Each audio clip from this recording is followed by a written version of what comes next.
if you know anybody and they have what you would call a hobby horse. In other words, there's some particular subject that they're always banging on about. Every opportunity that they get, they raise it and they give their opinion and they tell you how they feel about whatever the issue is. There are people like that, aren't there? Maybe you're one of them, or maybe you think, well, I'm one of them. But it does happen. People have this particular issue that really grips them. Now, for the Pharisees, that issue was let's go back, can we, to the first one? That's it. Morris and I are working together here on this. The Pharisees in Jesus' day, they had a hobby horse, and that hobby horse was the Sabbath day. And they were fixated on this particular issue. And they were the spiritual police. They wanted to make sure that people kept the Sabbath day. And you see, it was one thing to observe the Sabbath day, but they had this whole list of regulations. Because the Sabbath day, it said in the command, you're not meant to work. And they said, well, what does it mean to work? What constitutes work? And so they had this list of scores of things that you were not allowed to do. And I suppose this was an issue that they could really see if people were keeping or not. They didn't know people's hearts, but they could see if they were breaking the Sabbath day. And the majority of debates and discussions that took place with Jesus, with these Pharisees, was on the issue of the Sabbath day. They had a view of what was acceptable and what wasn't, and there was a continual conflict. And one of those occasions is this particular incident that we read from Luke's Gospel, chapter 14. It's not debated in any significant, serious, or lengthy way, but it is there and it's beneath the surface. Now, I suppose this is not primarily about how we treat the Sabbath day, or in our case, Sunday, because in this passage we find three, what I want to call, key principles that are essential to life in the kingdom of God. And if we can grasp these and embrace them, then it will help us greatly as we seek to be disciples of Jesus Christ. And they come up just successively in this passage. So let's just look at them briefly. And the first key principle that Jesus gives us is that it's about grace and not law. Grace, not law. Now, Jesus is, obviously, he's been invited to a meal because he's at this Pharisee's house. This is a very prominent Pharisee. Now, just let me remind you, the Pharisees are the religious leaders of the day. They were taken from the middle class. They were usually businessmen. They were more popular amongst the ordinary people because they had greater contact with them. The Sadducees were the other guys. They were a bit remote. They were the aristocracy. And the Pharisees were less in number, but they held more sway because the people knew them and they knew the people. And therefore they had quite an influence on the ordinary person in the land. And they weren't just religious leaders, you see, because the nation and their religion and their state of Israel was all bound up together. And so in having religious authority, they also, I suppose, had political authority or in society. And the distinctive thing about the Pharisees that separated from the Sadducees, there were a number of things, but one important thing was that they believed in the Bible, their Bible, the Old Testament, but they also believed the traditions that had been passed down by word of mouth from their ancestors. That was the source of much that they believed.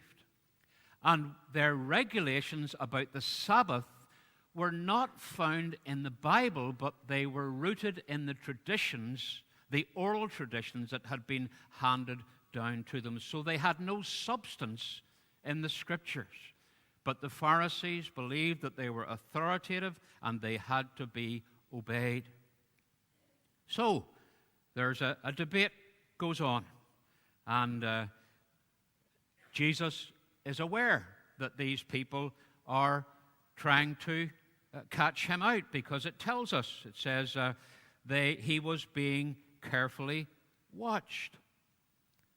So the Sabbath day is on the agenda. And we wonder if it's a bit of a setup, because there's a man there and he's sick. It seems that he's not going to have his meal there, because after this incident he immediately leaves. So it's a Sabbath day, but there's a greater agenda. But just let me remind you that when it comes to the debate that we have today over the Sabbath day or Sunday, all of us may have our own views, but let me just remind you that the Bible tells us that there are three things that are vital about our day of rest, or our Sabbath day. One is that we worship together, that we meet with God's people and worship Him the way we are doing this morning. The second thing that is prescribed for us in the Bible about the Sabbath day is rest. So we should refrain from our work if we can. Now, I know it's not always possible for everyone, but if we can, we should. And the third thing that the Bible says is part of the Sabbath day or Sunday for us is refreshment, to be renewed. And we should factor each of those in to our thinking about how we treat the Lord's day. So this is their Sabbath day. And these men are hoping that they can accuse Jesus of doing something wrong. Now, despite that, let's remember, Jesus knows these men are always waiting there to pounce on him, and yet he's been invited to this house for a meal, and he's accepted the meal.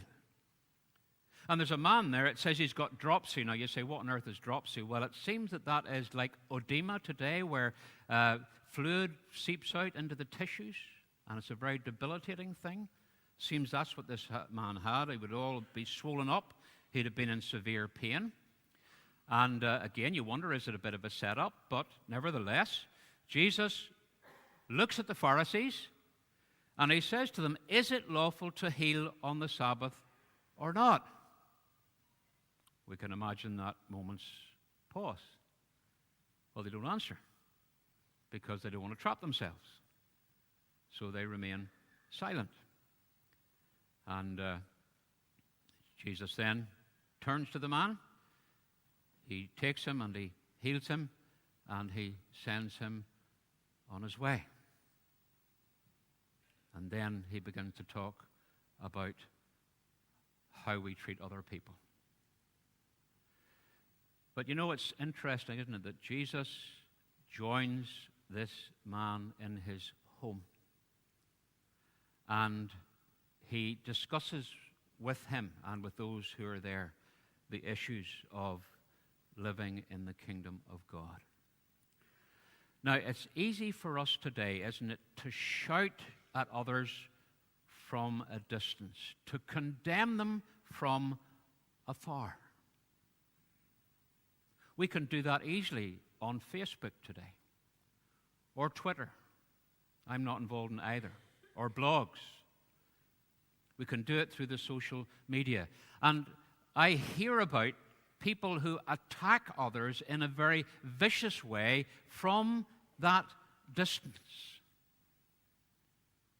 from the safety of their computer or their iPhone.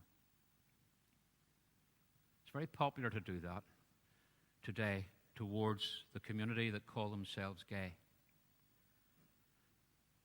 And I hear of words like Sodom, pervert, and other words that are used from a distance in a very bitter way. And let me just say to you, that is not the way of grace. We don't have to compromise our views, but there's a much better way to do it. If we feel strongly about a particular issue, like such an issue, we can engage in debate in a reasoned and a civilized and a gracious manner. We can put our case from the Bible that we believe is to direct us and to guide us.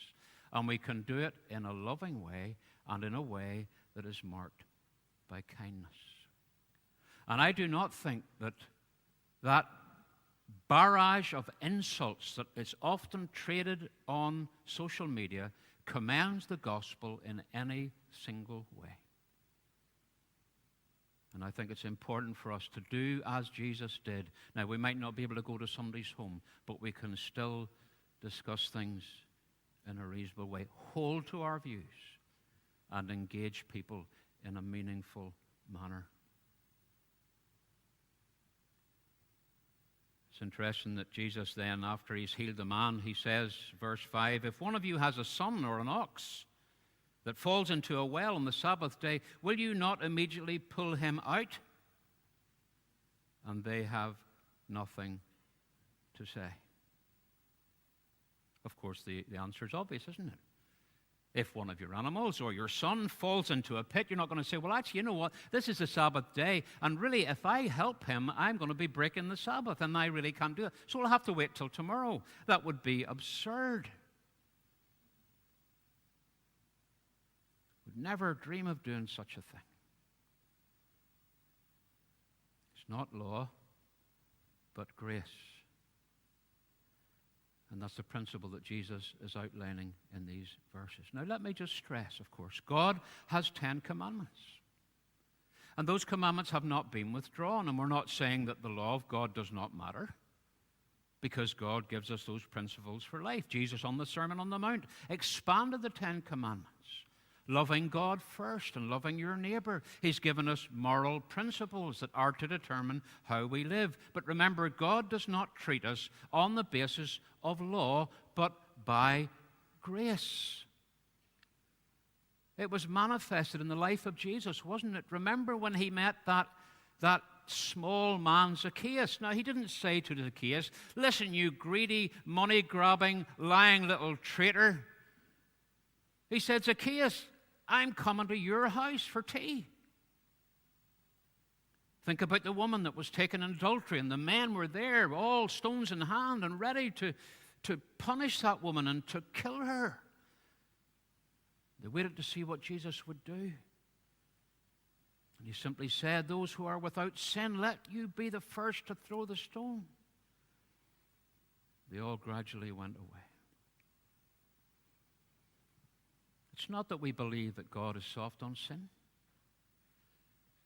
but that he majors in grace. And there were times, of course, when he criticized the Pharisees, and there were times when he spoke very harshly in his role as prophet, something that we cannot do. But yet he often treated others outside of that prophetic statement. He treated them in grace. Easy to see people through the law, isn't it?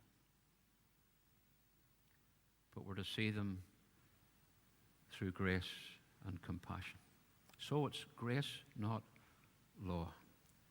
And the second thing is that I want to say that it's down and not up. Because Jesus goes on then, it says, he noticed how the guests picked the places of honor at the table. And because of that, he told them this parable. So obviously what has happened, as people were coming into that house to have a meal, he could see there was a bit of jostling going on and people pushing themselves forward because they wanted to get the best seats, get the front of the queue.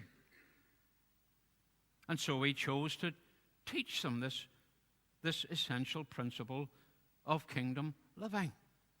These people were obviously saying, I need to get that seat because somebody else will get it and it won't be there for me. And then he says this, when someone invites you to a wedding feast, do not take the place of honor, for a person more distinguished than you may have been invited. If so, the host who invited both of you will come and say to you, give this man your seat. Then, humiliated, you will have to take the least important place. But when you are invited, take the lowest place, so that when your host comes, he will say to you, friend, move up to a better place. Then you will be honored in the presence of your fellow guests. For everyone who exalts himself, puts himself up, will be humbled. And he who humbles himself will be exalted. I can remember being at an installation of a son of a friend, and he was being installed as a Presbyterian minister. And Valerie and I arrived. We were probably slightly late, way down the country. And we were standing at the back of the meeting house. We were wondering where we could sit. And then the father of the man who was being installed happened to look round and saw us. We were from the same church, and he waved us up. He said, come on up, come on up. So we said, whoa, happy days. So both of us walked up to the front, and there was a pew, plenty of room in it. So we sat in that pew, and we were chatting to the family, and then as the time got nearer for the service to start, I could see one of the elders. He was coming up and having a look at the seat and going back and then coming back again, and I thought, something not right here. And he leaned over to us and he said, look, I'm really sorry about this. He said, that seat, that pew is for the presbytery. And he said, I'm going to have to ask you to move. So we tried to make ourselves as small as we could and sneaked away from that. Now, it wasn't our deliberate choice, but that was the end result. We'd been told, sorry, can't sit there. You got to move. Now, I'm not suggesting that we have special seats in church and we get people to move if they're in that seat, of course. But Jesus is here teaching a principle. And the principle that he sums up at the end of it is this: he who exalts himself will be humbled, and he who humbles himself will be exalted. So this is a fundamental principle, isn't it? Now, we lift ourselves up. It doesn't mean that we find ourselves in this situation and we choose the best seats, but we can push ourselves forward, can't we? We can look for recognition and honor. We can want attention from others. We can promote ourselves. And Jesus is urging us to avoid that kind of mindset. Sometimes we use the phrase that somebody is full of themselves. And I think that's what Jesus is talking about, that person who has the focus upon themselves. And if that's the case, we can often be offended if we don't get our place, if we're overlooked. And that's really pride, isn't it? Thinking highly of ourselves. The Old Testament tells us that God resists the proud but gives grace to the humble. Let me remind you that being humble is not having a low self-esteem. It's not thinking that you're worthless or useless. It's not hating yourself, because we're all precious as the children of God. But being humble is to know what you are. To know that before a holy God, you and I, we are little and we are weak. It's to remember that what we have been given, and that we have nothing to boast about. The psalmist said in Psalm 8, he said, as he looked to the heavens, he said, what is man that you are mindful of him? And I'm sure you've had that experience of going out on a clear night and looking at all the stars and thinking that there are billions of those, and there are billions more that I cannot see, and we are only one planet amongst all of those billion planets, and we are just one part of this little solar system in our Milky Way, and there's a whole galaxy out there. And we begin to understand, don't we, what we are. We're a speck. Jesus said to his 12 disciples, the rulers around you, they lord it over people. They push themselves forward. They are the top dogs, and they have all the authority. But he said, not so you. You're to be servants, and we thought about that yesterday at our conference. Now, this applies to us. I suppose it can apply in a whole lot of different ways, not necessarily with a seat. But we can blow our own trumpet. We can name drop. The man said, I hate name droppers. I was just saying that to Prince Charles last week. But we can name drop, can't we? We can let it slip accidentally on purpose about how we've served somebody, how we put somebody first. We can maybe pass on something about what we gave to somebody, or how we sacrificed, or how kind we've been. And in a subconscious way, we're trying to elevate ourselves, aren't we? In somebody else's opinion. And eventually we actually do the opposite. Jesus said, if we want to be first, we make ourselves last. If we want to be great, make ourselves a servant. Of course, that's to be from the heart, isn't it?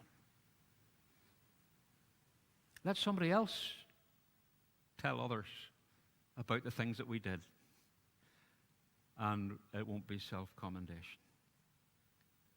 The Bible tells us that Moses, one of the greatest leaders that we have in the Old Testament, was given the responsibility of taking God's people from the land of Egypt right to the shores of the Promised Land for those 40 years. It tells us that he was a man that was more humble than any man on the face of the earth. I think of Martin Lloyd-Jones, who was one of the greatest Harley Street surgeons in the last century, in the 20th century. He gave up his practice in London, a very affluent practice. God called him into the ministry, went into a little place called Aberravon in Wales, and he preached the gospel there. And God built up that little church, and eventually Martin Lloyd-Jones was called to the Great Westminster Chapel in London. And for almost 30 years, as Lloyd-Jones preached there morning and evening, that place which held 1,500 people was always full. You had people of all shades and all varieties and from all ranks of society. And they went to hear Lloyd-Jones preaching God's word. Lloyd-Jones was asked about his ministry. You know what he said? He said, "I would not cross the street to hear myself preach." And that was genuine. Man of great humility. James and Peter both said, "Humble yourselves under God's mighty hand, and he will lift you up in due time." You know the wonderful thing about this? This is available for all of God's people. It's not about gifts. It's not about talents. It's not about things that you're good at or things you're not good at. It's not about being able to be in public or to do any particular form of service. But this is open to every single person who lives in the kingdom of God. Humble ourselves, and we will be exalted, not before the world, but before the living God. So grace and not law, down and not up, and lastly, out